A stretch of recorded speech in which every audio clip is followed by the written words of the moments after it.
Hai, pernahkah kamu merasa satu kalimat dari sebuah buku dapat mengubah caramu melihat dunia? Di era scroll tanpa henti, terkadang membaca sebuah buku menjadi suatu kemewahan. Tapi, tetap saja, di layar yang tak pernah mati, selalu ada yang mencari makna lewat kata. Lalu, bagaimana literasi di negeri ini bertahan dan bertransformasi dari lembar kertas ke layar digital? Inilah kisah kita, sebuah perjalanan dari lembar ke layar.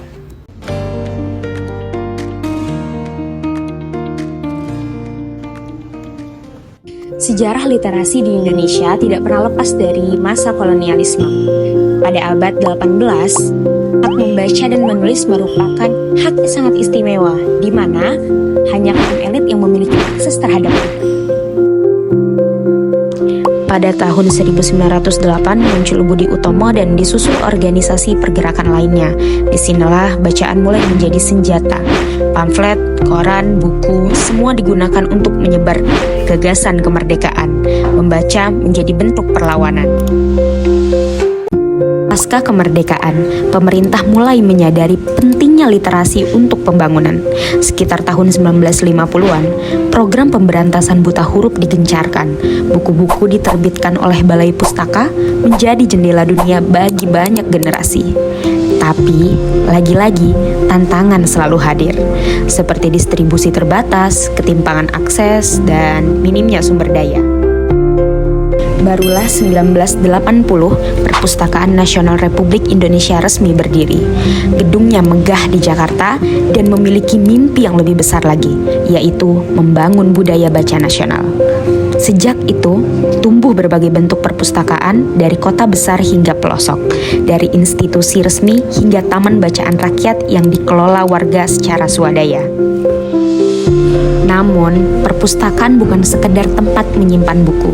Ia adalah ruang sosial, tempat belajar, berdiskusi, bahkan berteduh dari kerasnya realita. Di desa-desa, anak-anak mencari buku seperti mencari air di musim kemarau. Di kota, mereka mencuri waktu untuk membaca di sela aktivitas yang padat. Semua demi satu hal, yaitu pengetahuan. Di era digital ini, cara baca kita ikut berubah. E-book, jurnal, blog, cerpen daring, threads media sosial, semua itu bagian dari ekosistem literasi baru. Di tengah kemudahan akses tersebut, muncullah tantangan baru pula, seperti informasi instan dan algoritma yang sering kali menjauhkan kita dari bacaan yang mendalam. Lalu, dengan hal ini, apakah kita kehilangan budaya membaca atau hanya formatnya saja yang berubah? Budaya baca kita sering dipertanyakan. Menurut UNESCO, Indonesia pernah menempati posisi ke-60 dari 61 negara dalam hal literasi membaca. Literasi hari ini tidak bisa hanya mengandalkan buku fisik saja. Maka dari itu, lahirlah inovasi seperti e-Pusnas yang menjangkau jutaan pengguna. Kemudian, peran anak muda yang menjadi penggerak bukan hanya pembaca, mereka juga pembuat konten literasi. Mereka merawat semangat baca dengan cara yang inovatif. Seperti di desa, banyak relawan yang membentuk taman baca, lalu kemudian di kota banyak anak muda yang membentuk komunitas diskusi buku. Hal ini menunjukkan bahwa sebenarnya budaya literasi kita belum mati, tapi ia hanya bertransformasi. Literasi bukan tentang jumlah halaman, tapi sejauh mana ia membawa kita dalam berpikir. Di dunia yang serba cepat ini, membaca merupakan bentuk dari melambat untuk memahami.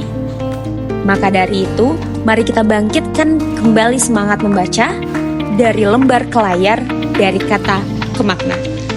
Karena masa depan Indonesia lahir dari generasi yang tidak berhenti belajar.